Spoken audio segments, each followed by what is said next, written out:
Okay, hello everyone, welcome to ICC 2024. Thank you for joining today's Integrator panel, where we discuss industry trends, ignition successes and challenges, and the larger ecosystem as it exists today for integrators. The theme of today's discussion is what tech trends are breaking through. We're looking forward to a great discussion. We'll have some time for Q&A towards the end. My name is Chris Fischer. I am the Integrator Program Manager and have been in inductive automation for about 5 years. I work with integrators of all sizes across a wide variety of industries that Ignition touches. We've got a great group of panelists, so let's go ahead and meet them. First up, Leah Warren is an automation engineer and Idaho branch manager at Tamaki Control in Twin Falls, Idaho. She has over a decade of experience at Tamaki, where she's worked on designing ignition projects and applications, control strategies for various processes, and implemented and managed many large-scale projects. When she's not programming, she enjoys family time with her toddler, where her troubleshooting skills are put to the test in entirely new ways. Thanks, Leah, and welcome.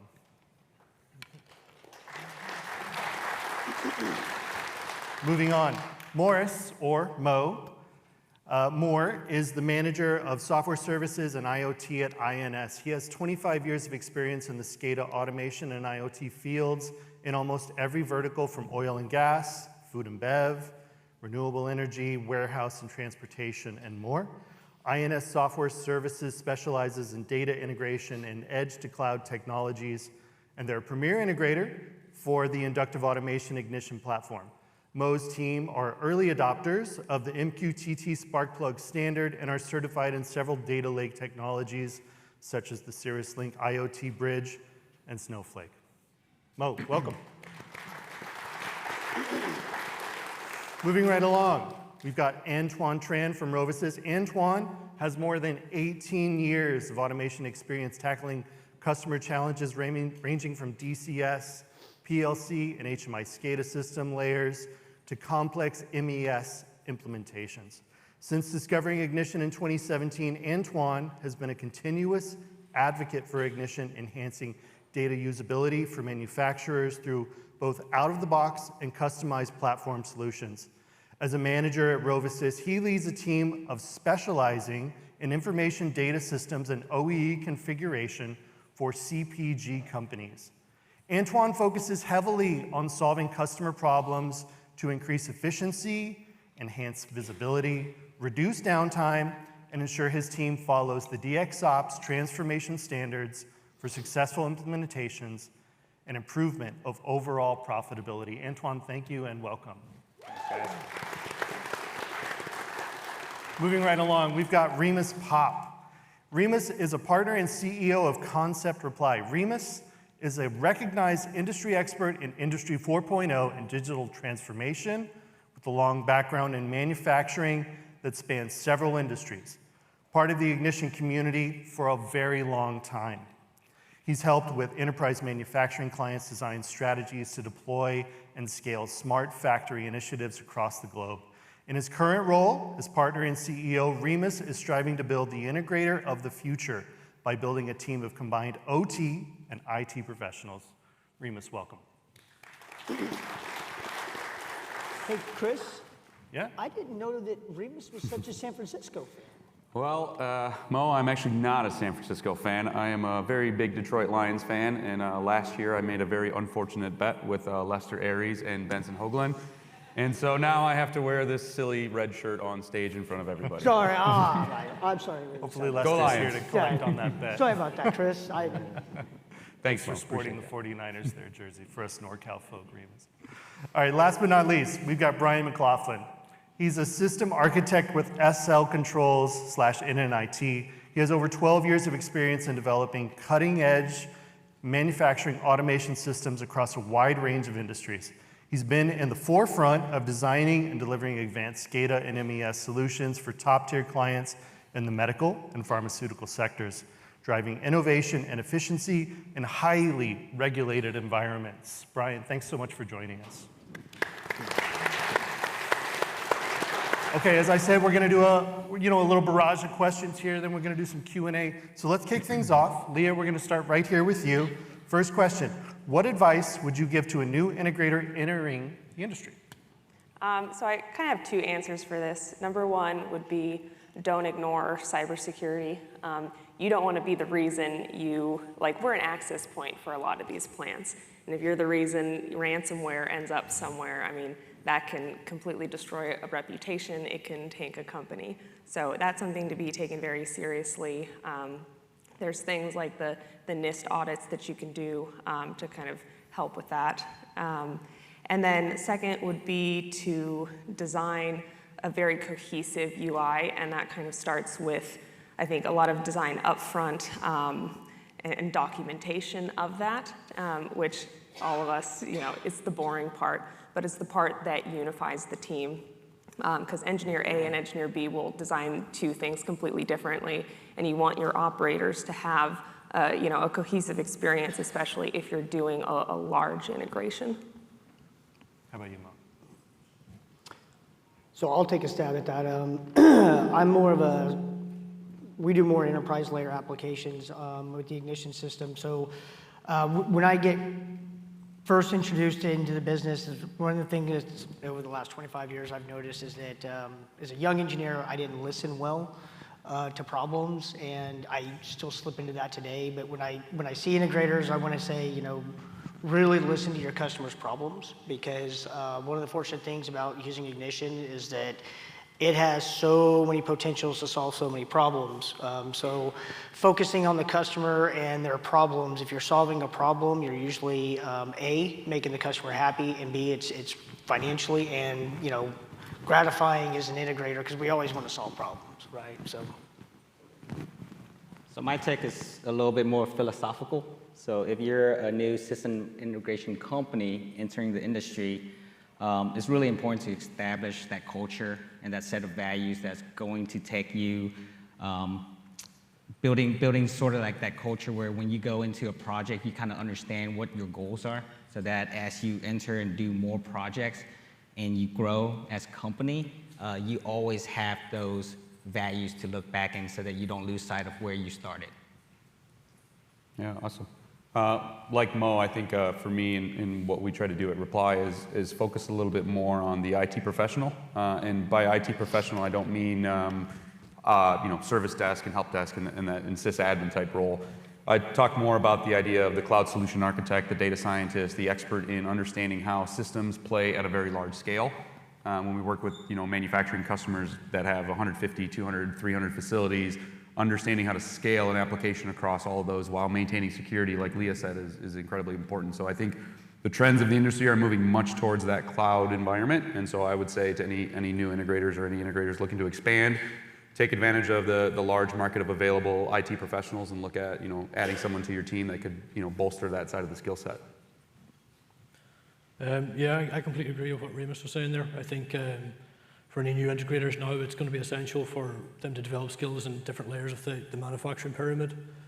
I think within our ignition portfolio and SL controls, we maybe, I'd say half the hires we make have high-level programming skills like database and Python and SQL and stuff like that. And also, I'd say it's a growing trend with customers as well, that they're looking for, as opposed to, say, years ago, they might have wanted, say, a number of different integrators to do different aspects of their projects, but now they're looking for one integrator to come in, do the PLCs, do the SCADA, do the MES, ERP, and project manage it, and just deliver the solution and just execute it as a turnkey solution. Thanks, Brian. Let's keep it with you for a minute there, Brian. Next question, how have customers' pain points changed since you became an integrator? Yeah, so I think the main pain point across all our customers currently would be around essentially getting real-time data from their processes. So we'd work with a lot of customers that they might have a machine that's producing the correct data, but that data is siloed. It's not getting to where it needs to be in the organization. It's not getting into, say, the managers or the decision makers' hands.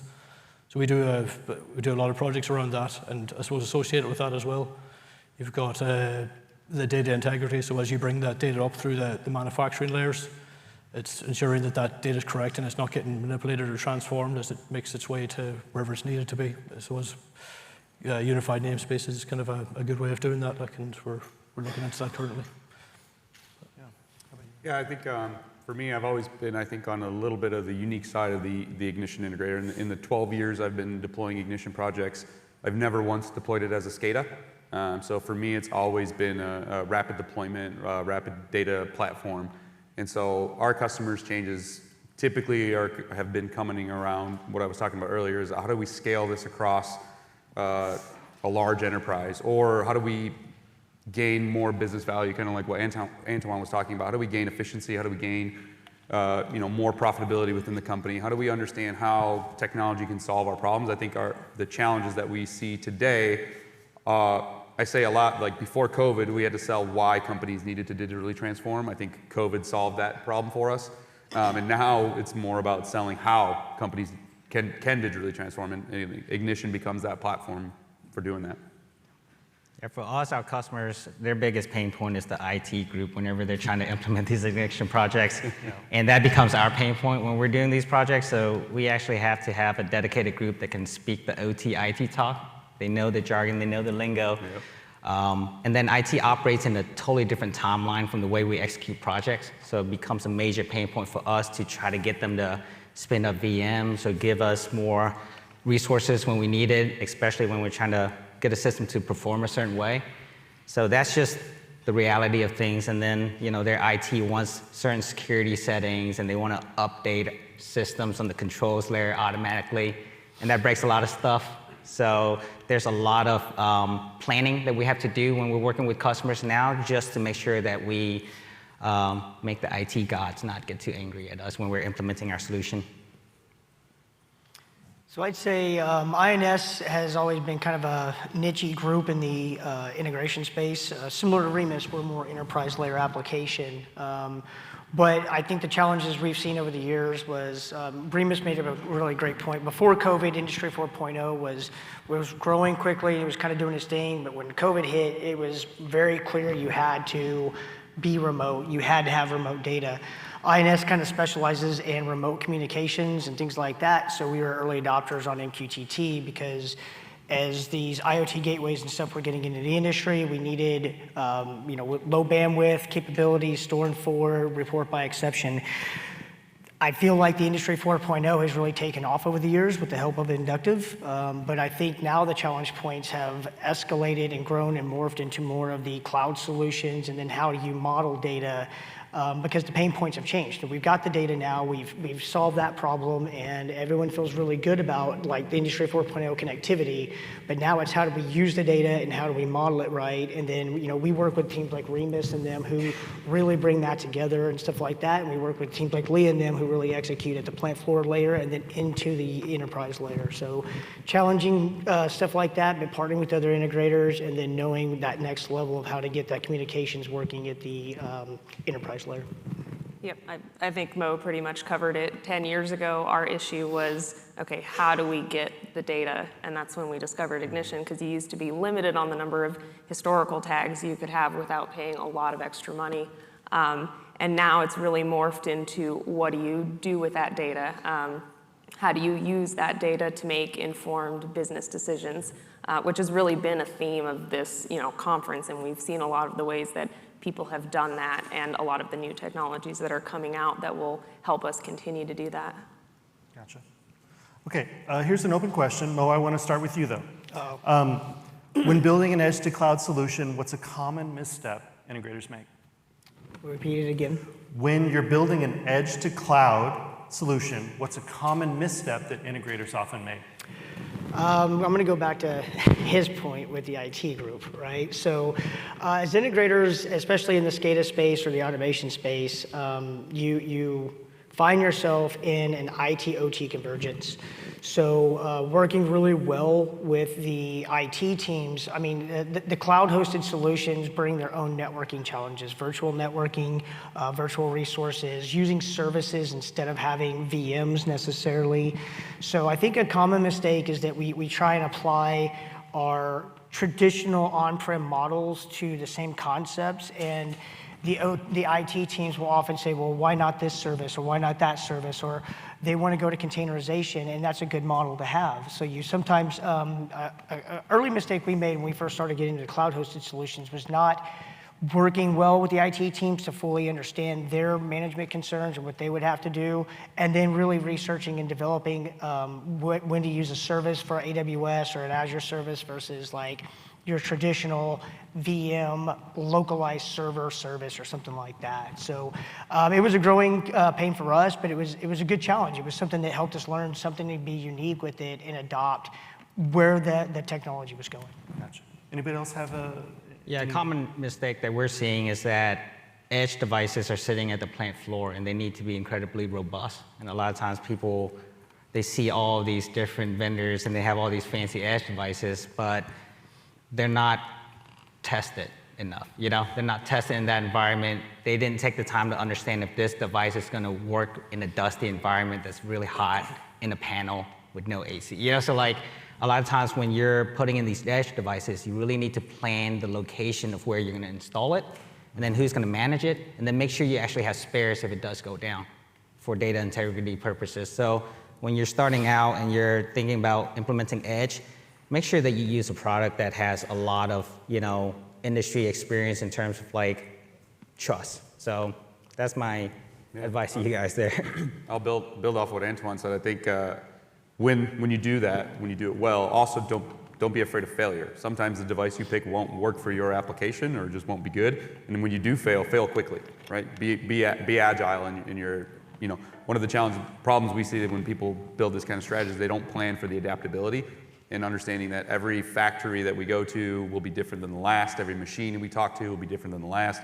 Sometimes there is no PLC, sometimes there is no network. So be agile in the way you kind of look at these problems and be ready to adapt when something changes. All right, very good.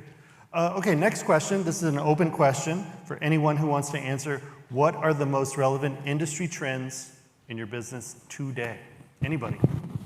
I'll start that one. I'll say I haven't heard it yet, so I'll start the buzz with AI, right? I think nobody sat in any meeting over the last year where AI hasn't come up.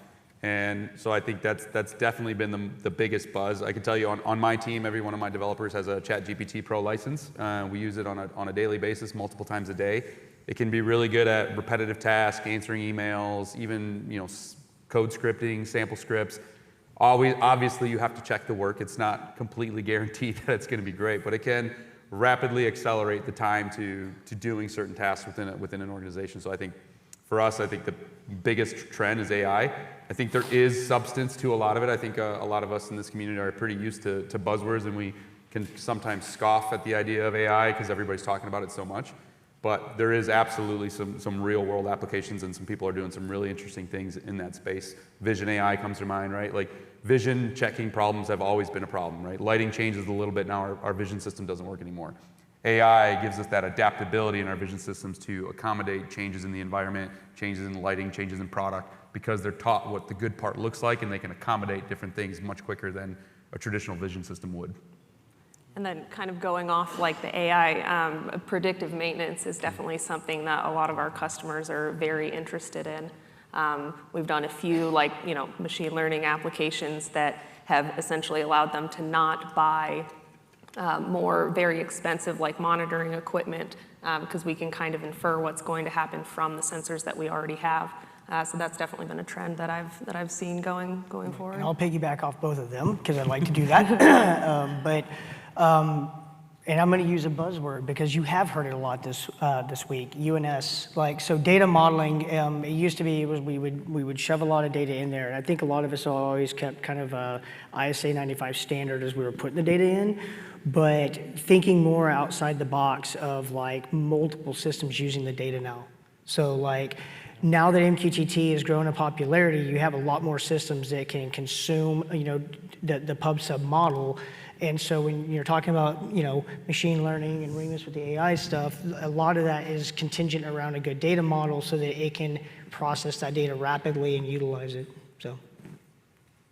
Yeah, for my industry, I'm in the consumer packaged goods industry, and really any industry, but AI is really popular, right? But a lot of our customers aren't quite at the level of data collection to get some of the accuracy in the modeling. So we're starting more on what we call center lining projects, which is an even easier stepping point than like an OEE or downtime tracking project, because center lining allows you to kind of capture all the parameters that allows them to produce a product well. And so they're really working towards getting the analysis of building that golden batch.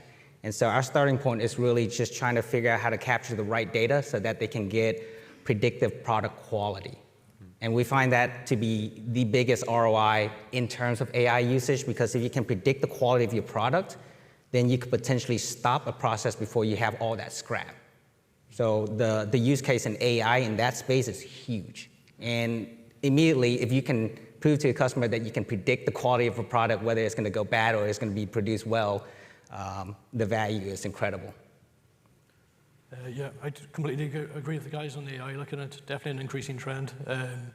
I think for a lot of our customers, the focus so far has been, say, getting data into the right hands, and it's kind of, they're getting some value out of that now, but a lot of the customers are coming back and they're going, okay, what's the next thing? In a lot of cases, AI is that. Another trend we're seeing a lot of is sustainability. I think a lot of customers these days have goals around, say, ESG and sustainability, that the targets that they need to meet, and if they're investing in a solution, they want to know how that solution is going to help them achieve those targets. I guess there's a lot of ways you can do it. Some ways we do that in SL would be paper to glass solutions. So basically, digitalizing a current paper-based process to reduce that company's reliance on paper. And then in those cases, it also has knock-on benefits as well. Like, so if say you're closing out a batch, at the end of the batch, you don't have to wait, to get the paperwork and review it, and then for quality to review it and then release the data. They can, you get all the benefits, and like, as soon as you hit the batch close or a complete batch, that data is available for quality to review. So it kind of increases the factory's throughput, which is a big benefit to them also. Okay, I want to keep another open question here. We've been thinking about new technologies, emerging trends. What do you see becoming less important, whether it's for the industry overall or for your customers' needs? Anybody at all? What's less important? Anything. I guess for us it'd be like, I know people get really excited about VR applications, and I heard one really cool one yesterday actually, but I'm primarily in the dairy industry, and when I think about training an operator using VR, it's just not realistic for that industry. So I guess it would really depend on your application, but for me, when I hear that and people getting excited about that in dairy, I'm like, that might be a little past what you need, yeah. I'll take a stab. I think one of the things I've noticed is that people are more willing to accept non-recognized brands. I think Ignition has been a big part of helping that out, but used to walk in a room and say, what's the common saying, right? Nobody ever got fired for recommending SAP. I think that is shifting quite a bit. It's less common for people to be reluctant to try and adapt to different technologies, because technology startups have just ramped up so much recently, and I think so people are more interested and more open to maybe piloting with a new startup or with a new capability that some companies trying to do. Probably 20-something years ago, it was the same with Ignition, right? It was probably really difficult to sell Ignition to the customers that were down the road with a Wonderware or something else. And I think this community and this company is a big part of. The trend that I'm seeing is that a lot of our customers are not hiring that PLC manager for their facility, which is good for us as system integrators, but they see that automation guy as less important, So as companies are building new facilities, it's becoming more automated, more autonomous. A lot of times it's kind of challenging for us to not have that point of contact when we're doing projects, just because they don't have somebody.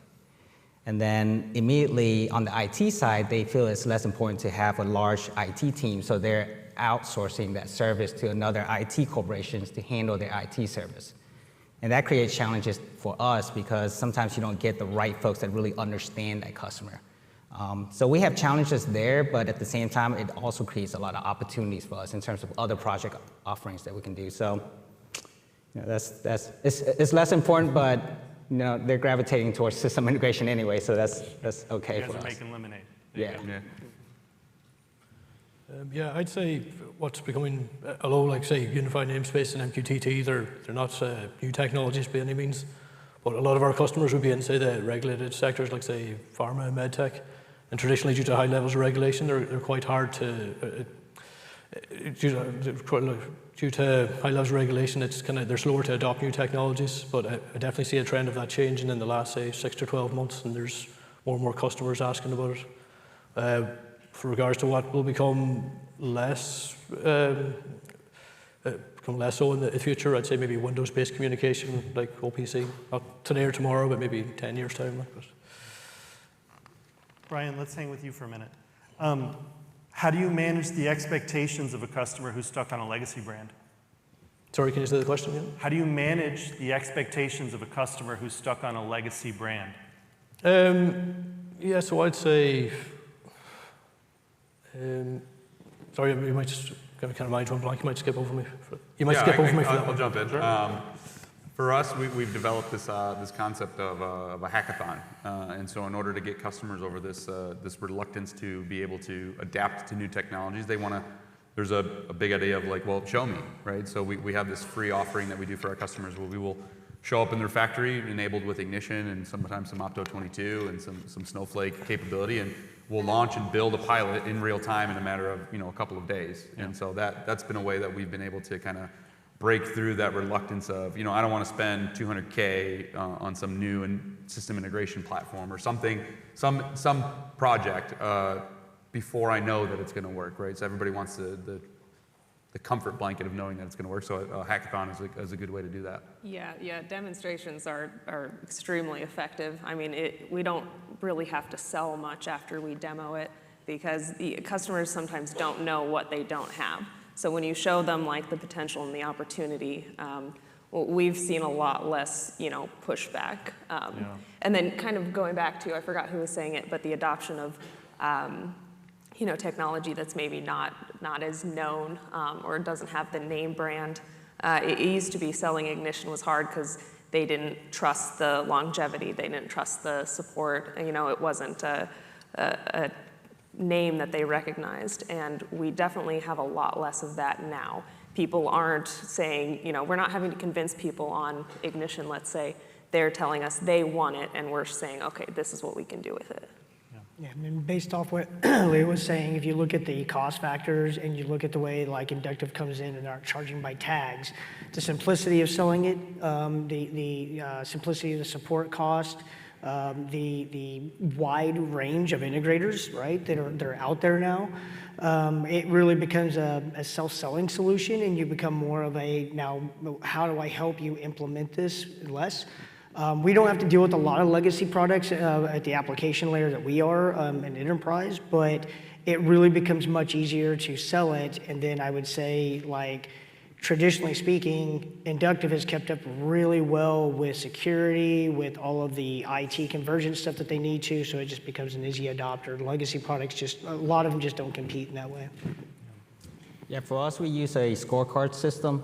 So we're an independent integrator, we're technology agnostic. So what we do is we basically take the business drivers that they have, and then we have a scorecard, which is just a number of measurable criteria that they can look at. And so we can coach them through the pros and cons of each of the platforms that they can migrate to if they wanted to. But then we kind of give them a lot of clarity in terms of why they should select this, because it matches and it rates the highest based on what they're looking for. So it's really based on their needs and then what technology makes the most sense for them. Yeah, I'd say also it's important to take a phased approach to the migration also. Like it's not very often you get an opportunity to go in with one big bang approach and replace everything. But if you just take small segments, kind of work through that and replace it with a system like, say, Ignition, then you can prove out the benefits. And I think from our experience, customers are more receptive to like an overall obsolescence plan then to replace all their systems. As a general reminder, if you have customers who are interested in switching over from a legacy brand, reach out to our sales and our sales engineering department. We're happy to join those demos, help them get them on the right path with Ignition. Next question, though. This one's sort of a two-parter. We often hear of integrators needing to turn down work because they're busy, they have too much going on. So how do you approach and vet business with a new customer in a competitive landscape? Anybody? We don't turn down work.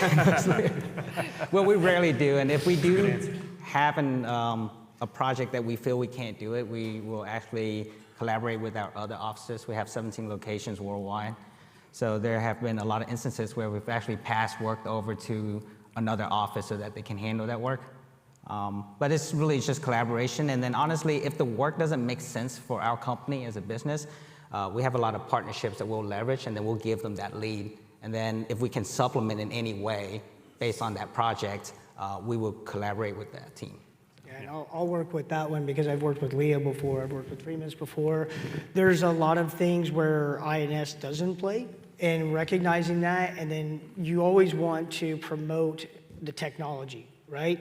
So doing something you're not comfortable with or you're not skilled with doesn't mean it can't be done. It just means that you lean on good partnerships, like we've worked with Tamaki multiple times in different solutions. I've been brought into different environments where I just didn't feel like INS had that. And so it wasn't as much as turning down the work, but recognizing what you were saying is that it may not be the right fit, but don't let them walk away with a bad taste for the technology like they can't accomplish it. Partner with good integrators like you see here. That's what ICC is really about, right? It's a good community to work with everybody and make that happen for the customer. Within the ecosystem. Yeah, partnership is a great way to handle that. For me, when I think of because a lot of what we do is the process control on the plant floor, and Ignition is definitely our preferred platform, but one of the reasons for that is that we've built tools into Ignition that assist us in the commissioning process. So we have the dynamic trending built in, we have plant replay on all our screens, and when I think about trying to commission a process without those tools, that I would prefer not to do that. So I guess if we're in the position, if we have the luxury of being too busy, then if a customer is insisting on using a platform that's not Ignition, I'm probably going to reach out to another integrator that does installations, on one of the other, legacy platforms. Yeah, I think I'll just echo that, right? Reply is a 20,000 person company, so we generally don't turn down work, but we know what we're good at and what we're not. And so I mentioned earlier that, in the 12 years of working with Ignition, I've never deployed it as a SCADA. So if somehow somebody came to me to deploy Ignition as a SCADA, I'd recommend one of the many awesome integrators that we've worked with in the past. And I think just, I think during COVID, right, during our watch party with Mo, we did a panel on what we called co-opetition. So it was 3 different integrators talking about this partnership idea and how we share even sometimes resources. If the ability to work on a project that you really want to work on, but you don't have the team members available there, you can partner with another company to bring in some resources. So I think it just echoes the idea that the partnership is so strong in this space that we're not worried about giving one of our competitors some opportunity to get to win some jobs. I'd say for us, I can't think of a time that we've actually had to turn down business or we couldn't achieve a customer's what they wanted to achieve. What I would say is we try and be transparent from the start, so we have the initial engagement and we're scoping out the requirements of the project. We try and understand, is it something they want, say, very soon, to say unlock a production backlog, or is it something that maybe it's 4 or 6 months, it's more of a long term? And then we try and work with them, tell them the resources that we have, and then maybe it's something we plan for 6 months down the line where we might have a resource gap. So we try and get that pipeline there that we can kind of try and everyone meets everyone's expectations and everyone's happy. Yeah, there's probably a sales plug for a CRM system in there somewhere. Yeah. All right, thank you, panel. All right, well, let's get into some Q&A here, folks. So we've got some runners circulating through the audience. They've got some microphones here for you. Anybody have any questions for these Ignition pros here? I think you're the first one. Can you hear me? Oh, there we go. This is a question for Anh-Tuan. I was interested in your response about in the CPG industry for using centerlining for identification of golden batch, using AI for that. Can you speak to what types of AI data analytics that you commonly use for that, and if there are certain sources of data that are most helpful for that? Yeah, I can speak a little bit. I'll kind of give you a use case. so that it makes a little bit more sense. Say, for example, you have a customer that's cooking a product, and if the outside temperature or humidity changes, it impacts their cooking settings, right? A lot of times you're relying on tribal knowledge of the folks who operates that equipment to get the right machine settings so that you can continue to cook the right product quality. And the duration in terms of how long it takes them to get that right machine setting could be hours. And so in that period, everything you cook, you scrap. So if we can take all of the information that's coming in from the machine setting as well as the parameters of all of the process parameters, including the humidity data, and model off of that information to figure out what the product quality output should be, you can operationalize that model in the production space so that you can predict the product quality and what the right machine settings needs to be to give you the right outputs. So a good example is, like a SAS engine has a lot of the modeling tool that we will partner up with SAS and give them the information, cleanse, right? And then they can give us the model, and then we can operationalize it and then pull in the live data, and then it could feed us the machine setting predictions. And then when you implement it, and you could actually see the product quality getting to the right state quicker. And then immediately you can see the value in having something like that, especially if you're losing guys that have been there in 20 years and they know how to work those machines. You lose that knowledge. The newbies, it takes them a lot of time to actually get the equipment up to speed in terms of like the quality that they're looking for. So that's like an example of a use case where the data is important. Yeah, if I can add on, I think from a strictly tools perspective, I'd look a lot at like AWS SageMaker, AWS Bedrock. OpenAI has an open API that you can use to do ChatGPT-like functionality within an application. Obviously, Microsoft Copilot. Copilot's doing a ton of stuff in this space. If you want to go the Microsoft route again, the OpenAI platform, but and even right outside the booth, outside in the hallway, Snowflake, right? Snowflake has a ton of AI and ML tools built into the platform. And because of the Cirrus link and the connection between Ignition and Snowflake, I think it'd be a really good place to start. Yeah, looks like we might have, oh wait. Yep, there we go, right there. All right, Remus, you mentioned how COVID opened up the remote access door for us, and that is very true. But now they're cooperative to a point, but every IT company, or every IT group wants a different VPN, and I'm dying of VPN overload. Any thoughts on where we might get to some sort of cohesive approach? I think unfortunately we're going to be stuck in the world of some sales guy that convinced some IT guy that this is the best VPN on the planet. I unfortunately don't see an end game unless somebody comes out with some kind of unifying API connector for VPN connectivity, right? So everybody can kind of have their own, and almost like a MuleSoft does with managing APIs. There will be somebody that makes a software that manages the 1,000 different VPNs you got to deal with. But unfortunately, I live it daily in my life, right? Every single IT company that we work with has some sort of way they want you to connect to their systems. Yeah, I'll go with what Yeah. Remus was saying, but I am starting to see a trend, because all of my engineers are saying the same thing. I don't want another VPN client. So they have 1,000 VMs spun up to handle each customer, right? But what I am starting to see a trend in, especially in the cloud technologies, is these bastions, right? So they're AWS and Azure offer these bastions, which is actually quite nice in the sense that you don't have to install anything and you don't have another virtual NIC on your machine. So that's becoming a lot more popular for the VPN solutions, and IT feels a lot better about the bastion solution because they control the client. So as long as they have an open way to be able to add software to that bastion and things like that, it's been working better for me and our team anyway, because, and we'll actually ask them, have you attempted this? Have you seen that? And sometimes you can steer the customer to that solution. And then with the federated model and like identity providers, it makes it a lot easier to say, just add our group, add our profile to your bastion setup so that we don't have to have 1,000 accounts. So it sounds like we have to do a little teaching. We have to teach them how to do this. Absolutely, that's a solid point. That's a good way to put it. Okay. Next. Thank you. All right. Anybody else? Am I missing anybody? Hi. So given all of the, IoT and digitalization efforts that everybody's referred to, it means, more connections and more networking and then more vulnerabilities. And so I just wanted to, if maybe each of the panelists could say, what kind of cybersecurity best practices do you guys employ yourselves and with your clients, and then what advice would you have for others who are not as far along the learning curve? I'll start. I'd say, so I'm by no means a cybersecurity expert, and that's why I hired one. And so I call him on the phone and I say, hey, we're going to build this platform. Can you be part of the architect team to make sure that everything we do is secure?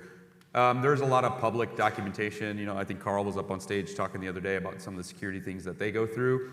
Leverage the understanding that most of the companies are doing that on their own, and try to leverage companies that are already taking advantage of that on their end. Biggest one. Oh, Go ahead. sorry. No, no, the go ahead. biggest one for us is just buy managed switches. Stop buying unmanaged switches, guys. Thank you. That's a great. Yeah. Buy 'em When from you're, iOS. yeah, and you're installing it in panels, but they're smaller form factor managed switches, and it just makes our life so much easier, especially from being able to lock certain things down, having more control. So really, that's a best practice going forward. Is like if you're still buying unmanaged switches, you guys should stop.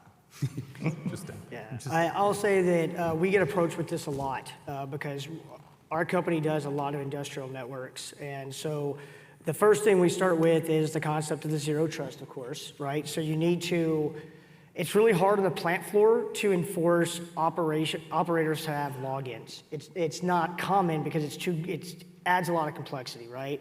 So we usually start with a layer of putting in network management tools and security monitoring tools into the industrial network so that it can look for changes in things like PLC code change, or this device was never on the network before and it has remote access, why was this here, right? By working with the IT groups and putting that layer of that network monitoring in there and having built-in security that's looking for changes in packet styles and things like that, that adds that layer, and then it allows the IT department to feel like that DMZ layer into the OT layer is more secure, and that you're watching it, right? And that you're not going to have intrusions coming in from that angle. And then the second part of that, of course, is doing the right thing to have the zero trust model, multi-factor authentication. Those are things that just have to be enforced these days, because it's not an if, it's when. And if you go and look, the minute you put something out on the internet, it's immediately hit by bots and other things from different places looking for vulnerabilities. So you just have to have that authentication model in place.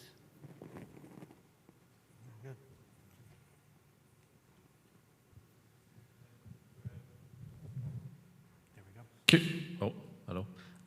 Just curious if you have customers, potentially some of the more price-sensitive ones, that are having multiple applications in one Ignition server, multiple vendors working in one Ignition server, and what your experiences have been in that environment, and if you're coaching, guiding those customers on any better practices to have vendors play together or not have one knock out a server in some way, shape, or form. Yeah, I think Remus, you've seen this too. Containerization is becoming a big part of that, because then you can layer in your resources on the containerization layer, and because you can have things like Kubernetes and really orchestrate your containerization deployments and monitor it, it allows you to have them play in the same spaces fairly nicely as services on server level. Like an ESXi host or something like that, you get the same principle, right? You got to make sure that everyone gets their slice of resources and how they're going to work together on that. On the IoT gateways, the containerization is kind of really important too, because then you can set the resources and not go over the overbounds. And then you also set the security level of what the operating system can do and access the containers and what they can do and not do that. So that's kind of important. I think with the release of 8.3, the majority of that problem will go away, right? Now with everything in the file system, you can leverage GitHub or any flavor of version control that you like. With the deployment modes, I think the majority of that problem is likely going to go away in the next little bit, right? Just pull a branch, do what you need to do, submit it back, and away we go. So now it's just a waiting game. Yeah, January, I think is what you said. We need 8.3. December beta? Yeah, December beta. Yeah. I So just wait till definitely 8.3 and you're good. That'll play a big role. And maybe on like a lower level, kind of what I hit on earlier is just documentation and having a site documented standard that any integrator that is in that project is utilizing. So we've helped a lot of sites that we've worked at, define a standard, document the standard, and then enforce, a standard that all integrators are using when it comes to working on their project. That helps a lot. Yeah. Yeah, we work across, say, the dev, QA, and prod environment, which it can help. Say, if you have multiple developers on dev, like, and if they have an adverse effect on something, there's less risk of it having an adverse effect on production then. And also we use a lot of containerization as well, like, so that definitely helps our life. All right, well, that pretty much puts us at time, folks. Please do give a big hand to our panelists here. We've got Leah, Mo, Anh-Tuan, Remus, and Brian. Thanks, everyone, for coming. Enjoy your lunch.